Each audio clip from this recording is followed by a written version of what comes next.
Hello students, कैसे हो आप सब। आई होप कि आप सब ठीक होंगे। आज के वीडियो में मैं इंडियन पॉलिटी, भारतीय राज व्यवस्था के बारे में जो भाग 2 है उसमें क्या है, सिटीजनशिप ऑफ इंडिया यानी भारतीय नागरिकता के क्या क्या अनुच्छेद हैं और उसके बारे में मैं आपको एक्सप्लेन कराऊंगा। इससे पहले मैंने पिछली वीडियो में आपको चमोली और रुद्रप्रयाग जो उत्तराखंड जिला सीरीज है उसके बारे में बताया।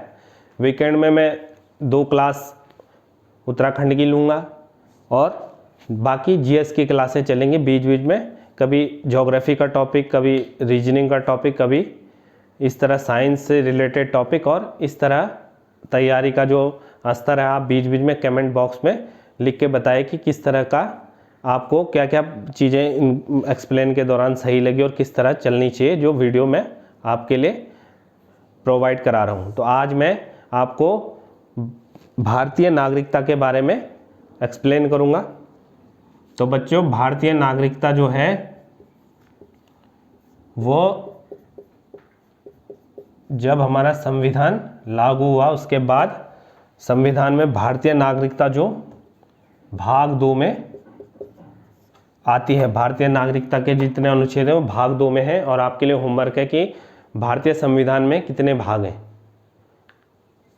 तो ये जो भारतीय नागरिकता है इसमें क्या है, आर्टिकल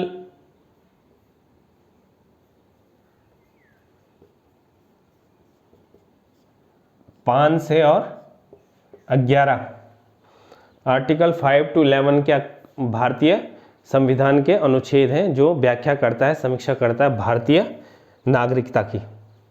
तो सबसे पहले मैं आपको बताऊंगा आर्टिकल 5 क्या है।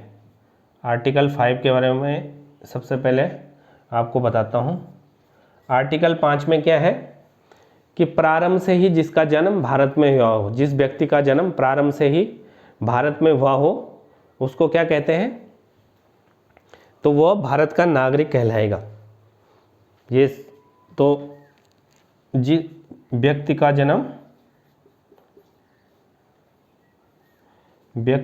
जन्म भारत में हुआ हो तो भारतीय नागरिक कहलाएगा। दूसरा इसमें है बच्चे के माता पिता का जन्म भारत में हुआ हो तो बच्चा भी भारतीय कहलाएगा। प्रारंभ से ही भारत में रह रहे तो ये एक सिंपल ऑर्डिनरी चीज़ हो गई कि व्यक्ति का जन्म भारत में हो तो भारतीय नागरिक है, बच्चे के माता पिता का जन्म भारत में हो तो वह भारतीय नागरिक है। इसके अलावा जो संविधान लागू होने से पहले 5 साल पहले से भारत में रह रहे वे सभी लोग भारतीय हैं। तो संविधान हमारा 26 जनवरी 1950 को संविधान लागू हुआ, तो उससे पहले जो 5 साल से जो लोग उससे पहले रह रहे हैं, 5 साल पहले से ही 1950 से, तो वो भी भारतीय नागरिक है। संविधान लागू होने के 5 साल पूर्व में जो भारत में रह रहे हैं वो सब भारतीय नागरिक हैं। ये तो हमारा हो गया आर्टिकल 5। अनुच्छेद 5 में ये प्रारंभ वाली बात है जिसमें कि कोई सिंपली जो किसी भी देश का एक प्रोसेस है कि ये नागरिकता का कसौटी है नागरिकता की। अब हम लेंगे आर्टिकल 6। आर्टिकल 6 क्या कहता है कि जो भी पाकिस्तान से इंडिया में 19 जुलाई 1948 से पहले यदि वह 19 जुलाई 1948 से पहले यदि कोई पाकिस्तान से भारत में आता है तो वह भारत का नागरिक है। लेकिन यदि 19 जुलाई 1948 से बाद में अगर कोई भारत में पाकिस्तान से आता है तो वह उसको क्या करना पड़ेगा, 6 महीने वो परमिट होता है, एक परमिट या कोई मतलब कागज़ की ऐसी प्रोसेस है जिसको कंप्लीट करने के बाद वह क्या करेगा, 6 महीने का इंतज़ार करेगा, 6 मंथ का, और उसके बाद ही उसको नागरिकता प्रदान की जाएगी भारतीय। ये क्या हो गया, आर्टिकल 6 हो गया। आर्टिकल 7 क्या है, यदि कोई इंडिया से क्या है, कोई क्या है इंडिया से अगर पाकिस्तान में चला गया है, इंडिया से वो पाकिस्तान में गया, सेम ही 19 जुलाई 1948 से पहले उस रहा वहाँ, और उसके बाद उसे अपने पक्ष में चीज़ें नहीं दिखी, या मतलब उस तरह का वहाँ पर व्यवहार नहीं किया गया, जो भी उसके पक्ष में चीज़ें नहीं रही उस व्यक्ति के, और वो दोबारा फिर अपने देश, मतलब फिर तो ये देश बन गए थे पार्टीशन के बाद, तो ये भारत वापस आ गया। तो ये यदि 19 जुलाई 1948 से पहले यह भारत में आ गया तो इसको स्वतः ही भारत की नागरिकता प्रदान की जाएगी। लेकिन अगर यह 19 जुलाई 1948 के बाद भारत में आता है तो इसको भी एक रजिस्ट्रेशन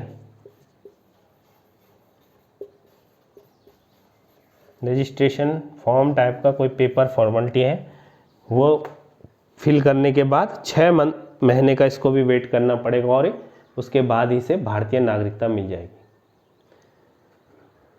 अब मैं आपको आर्टिकल 8 के बारे में बताता हूँ। आर्टिकल 8 है कि जो विदेश में भारतीय थे,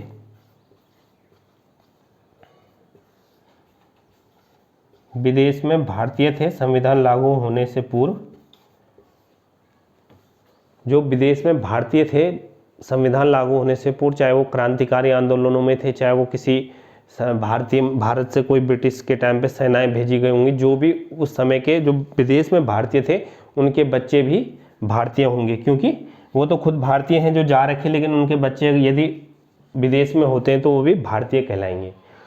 तो ये आर्टिकल 6, आर्टिकल 7 और आर्टिकल 8 कुल मिला के क्या है, जो पार्टीशन हुआ था देश में उसके बाद की स्थितियों को एक बैलेंस करने के लिए यह 3 आर्टिकल संविधानविदों ने भाग 2 में रखे थे।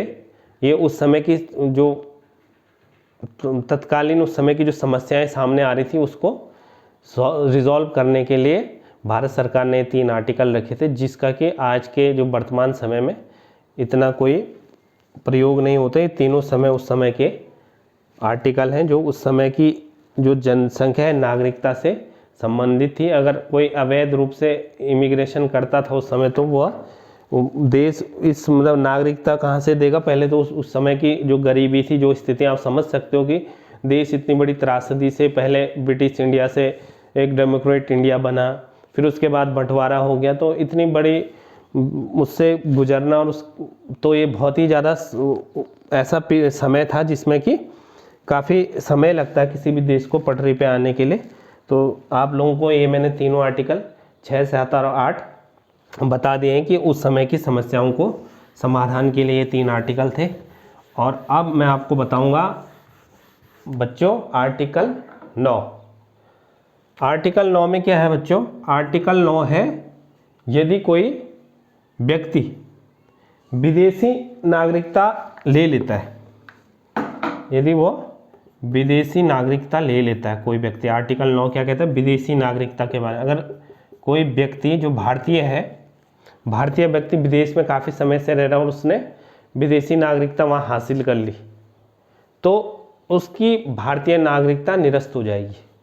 उसकी क्या हो जाएगी, जो भारतीय नागरिकता वो निरस्त हो जाएगी, क्योंकि एक समय में एक ही नागरिकता रहती है किसी के पास भी। दोहरी नागरिकता इस देश में संविधान के अंदर एक कोई कॉन्सेप्ट या कुछ नहीं है। भारत क्या है, एक एकहरी नागरिकता पर चलता है।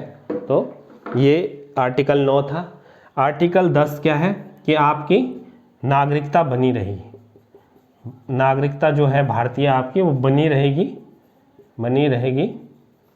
बहरहाल इसमें क्या होना चाहिए कि आपके ऊपर कोई इस तरह के संदिग्ध आरोप नहीं लगने चाहिए, देश विरोधी कुछ बहुत बड़े ऐसी वो नहीं होनी चाहिए आपकी गतिविधि, जिससे कि आपकी नागरिकता को क्या है निरस्त किया जा सके। तो आपकी नागरिकता तब तक बनी रहेगी जब तक आपका ट्रैक हर चीज़ आपका सही दिशा में चल रहा है, तो आपकी नागरिकता संविधान बनाए रखता है। ये था आर्टिकल 10। और अब ये आर्टिकल 10 था, नागरिकता बनी रहेगी। अब मैं आपको आर्टिकल 11 के बारे में बताता हूँ। आर्टिकल 11 में संविधान कहता है कि संविधानविदों ने संविधान बनाने के बाद आर्टिकल 11 में क्या किया कि संसद को यह अधिकार दे दिया कि वह नागरिकता के ऊपर कानून बना सकते हैं भविष्य में या कभी भी। संसद को अधिकार मिल गया था आर्टिकल 11 में, और ये अधिकार संसद को मिला। और कौन बनाएगा कानून नागरिकता के ऊपर? ये बनाएगा होम मिनिस्ट्री, गृह मंत्रालय। तो बच्चों ये थे आर्टिकल 5 से आर्टिकल 11 तक जो नागरिकता के ऊपर अनुच्छेद है। कल मैं आपको जो संसद द्वारा अधिनियम बनाए गए, जो कानून बनाए गए उसके बाद देश में, उसके बारे में आपको एक्सप्लेन करूंगा। तब तक के लिए इस वीडियो को सब्सक्राइब और शेयर करें। कल फिर मुलाकात होगी आपसे, तब तक के लिए जय भारत, जय उत्तराखंड। Thank you.